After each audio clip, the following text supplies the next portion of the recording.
پاکستان کو آزاد ہوئے یوں تو بہت سال ہو گئے ہیں، تقریباً 80 سال کے قریب ہم پہنچنے والے ہیں، مگر ابھی تک ہمارا جو سیاسی نظام ہے، ہمارا جو معاشی نظام ہے، وہ مستقل طور پہ سیٹل نہیں ہوا ہے۔ ہم وجہ جانیں گے کیا وجہ ہے، کیا وجوہات ہیں، اور ہم کس طرح سے پاکستان کو بوسٹ کر سکتے ہیں۔ بہت شکریہ شیراز الطاف صاحب آپ کا۔ اور سب سے پہلے تو میں آپ سے یہ جاننا چاہوں گی کہ ہمیں تقریباً 80 سال ہونے والے، ہماری اکانومی ابھی تک کیوں پیچھے ہے؟ میڈم انفارچونیٹلی قائد اعظم اور لیاقت علی خان کے انتقال کے بعد جب دو بڑے رہنما رخصت ہوئے تو غلام محمد جو قائد اعظم کی کابینہ میں وزیر بھی تھے، انہوں نے ایک بہت ہی شریف سادہ آدمی بنگالی خواجہ ناظم الدین، ان کو یہ چکر دیا کہ آپ پرائم منسٹر بن جائیں، آپ گورنر جنرل نہ بنیں، اور خود یہ غلام محمد گورنر جنرل بن گئے۔ ان کو پتا تھا گورنمنٹ آف انڈیا 1935 ایکٹ کے تحت بیوروکریسی کا ایک ٹاپ کا نمائندہ آ کے بیٹھ جاتا ہے۔ غلام محمد نے پاکستان کی جو بنیاد تھی قائد اعظم لیاقت علی خان کے بعد وہ غلط ڈالی، اس کو آگے ٹیک اوور کیا اسکندر مرزا نے، اس کو ٹیک اوور کیا ایوب خان نے، اور ہم ایک غلط رستے پہ چل کے چلتے ہی گئے۔ تو بیوروکریسی نے ٹیک اوور کیا، ان کے بعد لیاقت علی خان کے بعد ان سے آگے ٹیک اوور کر لیا ملٹری اسٹیبلشمنٹ نے۔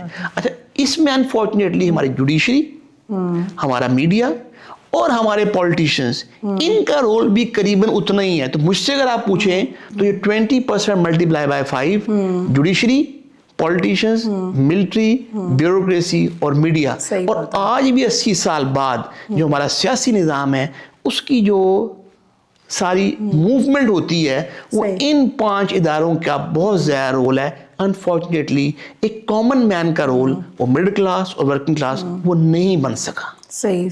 اچھا چلیں، نہیں بن سکا، لیکن ہم یہ کب تک نہیں پہ رہیں گے؟ نہیں بن سکا، ہم اسے آگے کیسے نکل سکتے ہیں؟ میڈم بہت اچھی بات ہے۔ اس کے لیے ہمارے ملک کی 85% to 90% مڈل کلاس اور ورکنگ کلاس، خاص طور پہ جو پڑھے لکھے لوگ ہیں، ان کو کوشش کرنی ہوگی۔ لیکن وہ تو جو چھوڑ کے جا چکے ہیں، زیادہ تر لوگ تو ملک چھوڑ کے جا رہے ہیں۔ میڈم ملینز چلے گئے پچھلے 4-5 سالوں میں، لیکن ہماری آبادی اب بھی قریباً 25 کروڑ، میں خیال نہیں 28 کروڑ ہے۔ اس کو آپ 85% بھی نکالیں ورکنگ مڈل کلاس 90%، تو یہ کو 25 کروڑ لوگ بنتے ہیں۔ ہماری یوتھ 15 سال سے 45 سال 65% ہے۔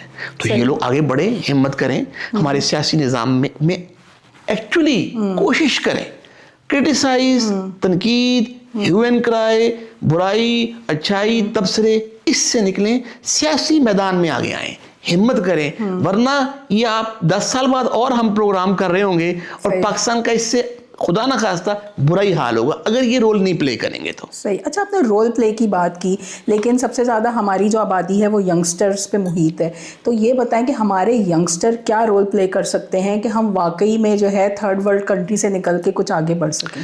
میڈم جنرل مشرف نے پاکستان ٹیک اوور کیا اکتوبر 99 میں، تو ہمارا ٹوٹل لون اور لائبلٹی 3000 ارب تھا۔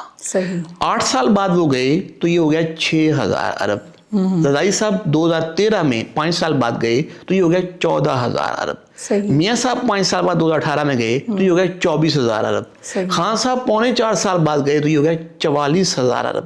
آپ کو پتا آج کتنا ہے؟ ملٹیپلائی بائی 4، 1.5 لاکھ ارب روپیہ، 500 ارب ڈالر۔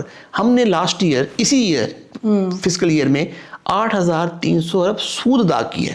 نیکسٹ ایئر ہم 10,000 ارب ادا کریں گے۔ اس کی وجہ کیا ہے؟ حکمران عیاشیاں کر رہے ہیں، عوام کے پاس basic needs of life, education, health, employment اور لیونگ نہیں ہے۔ اچھا، رول اب کیا پلے کریں؟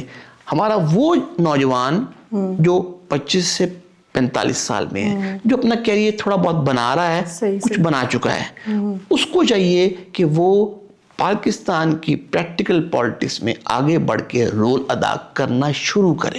آج کرے گا تو شاید 10 سال بعد وہ وہاں پہنچے جہاں وہ ایک اس پوزیشن میں ہو کہ وہ پھر ان چیزوں کو ٹھیک کر سکے۔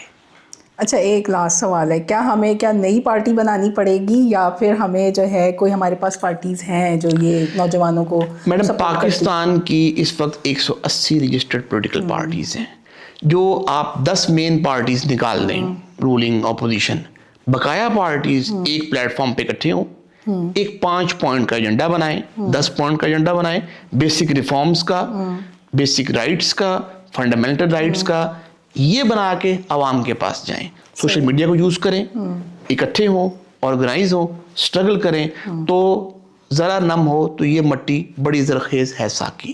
صحیح. بہت شکریہ آپ کا شیراز الطاف صاحب, اور امید کرتی ہوں کہ ہمارے نوجوان جو دیکھ رہے ہیں وہ پاکستان کے لیے کچھ کریں گے, کیونکہ ابھی کچھ نہیں کریں گے تو پھر وہی بات ہے کہ ہم 10 سال تک یہیں کے یہیں رہیں گے. اسی کے ساتھ اپنا بہت سارا خیال رکھیے گا, اور پاکستان زندہ باد. Thank you so much.